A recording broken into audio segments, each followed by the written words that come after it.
Hello, music lovers and conversationalists. Welcome to the channel, and welcome to my response to a challenge started by Propfe about a week ago now, I think it was, where he had us choose 5 albums or artists, 5 albums from artists or groups, I should say, where the name of the band starts with the letter S in the first, second, or third name of the band, or the same goes for the artist. And since it is Women's History Month, I picked 5 female artists from my collection, and they're all favorites of mine, I guess you could say, and it's really hard to choose which one would be my favorite, but the first one is an artist that I recently discovered, I'd say over the last year or so, 6 months or to a year, and I learned about this band from Gary over at Physical Format Rock and Roll, and I know he's seen them a few times, and they are called the Suffragettes, and this is their latest album, and it is called Easy as Pie, and I really enjoy this album a lot. It's chock full of great surf rock tunes, and I like the color of the album here. It's kind of like a, I call it like a blueberry pie kind of color album. Just really cool choice of color. And this album is just chock full of so many great tunes, and will really put you in a great mood if you need to be in one and you've had a bad day, or if you want to just enhance your day and make it even better, then this album is for you. Here's the track listings on the back. I really dig the vibe that they have here with, or the theme with the diner theme, and just a really fun album to listen to.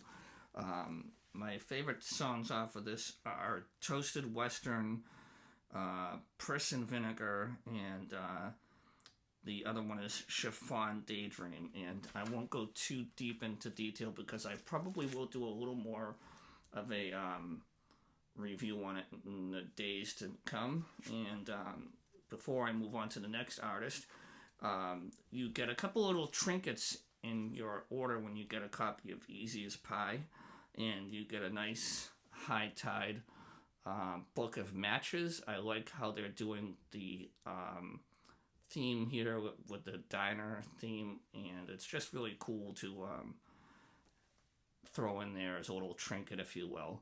And if you're a fan of postcards like MGK Boston is, or MGK Colton, whatever you want to call his channel, you will get 3. And the first one is really cool. It's a promotional postcard, if you will, for their label, High Tide. And then you have another one which has a lot of cool artwork on it as well. And last but not least, you get kind of a black and gold, or black and yellow, if you will. So a really nice album. Like I said, a lot of great songs on there. So if you're looking for something that'll brighten up your day, check out the Suffragettes and their new album, Easy as Pie. Next up is an artist who is no stranger to this channel and the VC. You've seen her on different channels such as Aaron with the Alamere, and again with Gary over at Physical Format Rock and Roll. And I think Anthony over at Anthony Gambler 812 has talked about her in the past, and she is one of my all-time favorite blues artists. I've been following her for over 10 years now, and it is none other than Samantha Fish, and this is her release from 2023, I believe, with Jesse Dayton. I recently saw Jesse Dayton open up for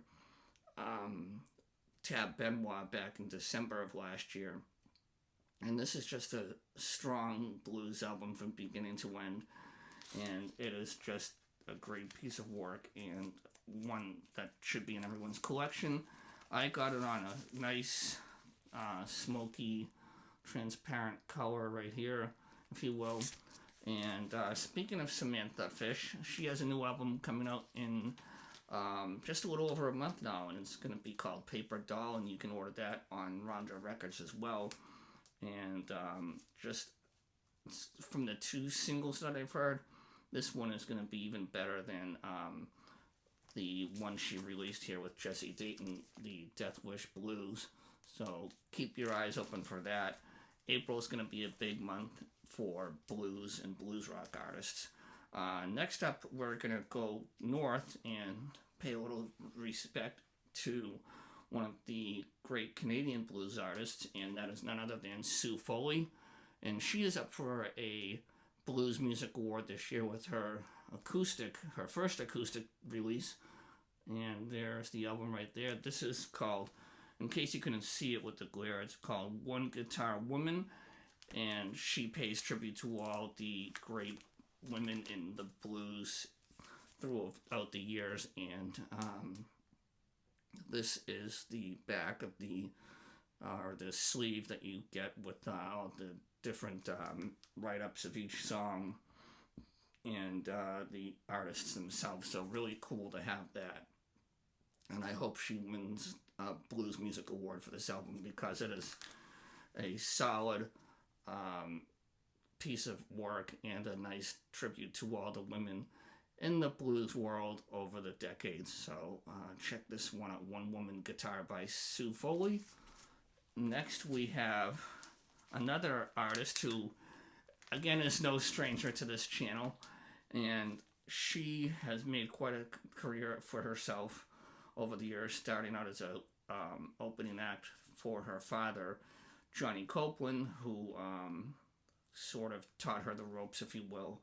She's a multiple Blues Music Award winner. She also has her own show on B.B. King Bluesville on Sirius XM Radio, and I'm talking about Shamika Copeland. And this is her latest album that is up for a couple of Blues Music Awards that will be taking place in Memphis in May over Mother's Day weekend. And this is called Blame It on Eve, and it's an Alligator Records release. And Shamika Copeland is just on fire in this one, and she has so many great tunes on this, and just one of the best vocalists in the business and one of my favorite singers of all time. So check this one out, called Blame It on Eve on Alligator Records. And this is kind of like a goldish color vinyl, if you will, for the album. And last but not least, this is an artist who I've recently learned about over the last few years while listening to at home here on vinyl or digital or whatever, you are getting to see her perform finally live. And that is an artist by the name of Carolyn Wonderland. And it's not Carolyn Wonderland per se, but the artist who tours with her a lot, especially more so in the 2020s, is one by the name of Shelley King, and she signed one of the records that I got for me.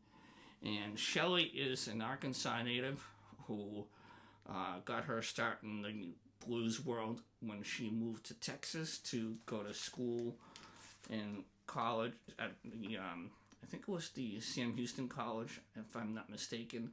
And since then, she's been touring on a regular basis since the late 1980s, or 1990s, I should say. 1998, I think, is when she really broke through and started making a career for herself. And like I said, she's been touring a lot with Carolyn Wonderland. So those are the 5 that I have from my challenge. Thank you so much for watching.